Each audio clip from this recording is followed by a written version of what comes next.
సంప్రదాయాల్లో విస్తృతంగా ఉన్న నమ్మకం ప్రకారము, పురాణాల్లో చెప్పిన ప్రకారము త్రిమూర్తులు అనగా ముగ్గురు దేవుళ్ళు, ప్రధాన ఆరాధ్య దేవుళ్ళు.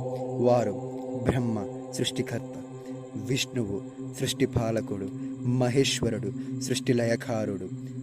బ్రహ్మ సృష్టికర్త. బ్రహ్మ ఉండేది సత్యలోకం.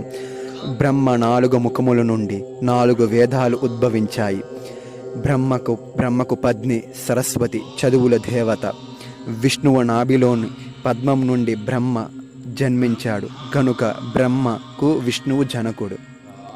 విష్ణువు సృష్టి పాలకుడు, అంటే సృష్టిని నడిపించేవాడు. నివాసం వైకుంఠం. శయనించేది పాలకడిలో ఆది శిశువు పైన, పయనించేది గరుత్మంతుని పైన. సంప్రదాయాల దేవతైన లక్ష్మీదేవి విష్ణువుకు భార్య. నారాయణుడు, వాసుదేవుడు వంటి ఎన్నో నామాలు. వీటిలో 1000 ప్రధాన నామములు విష్ణు సహస్ర స్తోత్రముగా ప్రసిద్ధము. విష్ణువు యుగయుగమున అవతారాలు ఎత్తి లోకంలో ధర్మము నిలుపుతాడు. రాముడు, కృష్ణుడు, నరసింహస్వామి, వెంకటేశ్వర స్వామి ఇవి ప్రజలు ఎక్కువగా ఆరాధించే అవతారాలు. శివుడు కాలాంతకాలంలో సృష్టిని అంతం చేస్తాడు.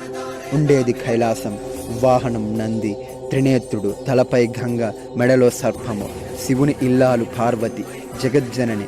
ఈశ్వరుడు శంకరుడు, మహాదేవుడు, గంగాధరుడు, నీలకంఠుడు ఇవి ఈయన కొన్ని పేర్లు. వీరంతా ఒక పరబ్రహ్మ యొక్క వివిధ స్వరూపములు అని కూడా పలుచోట్ల ప్రసిద్ధవింపబడ్డాయి.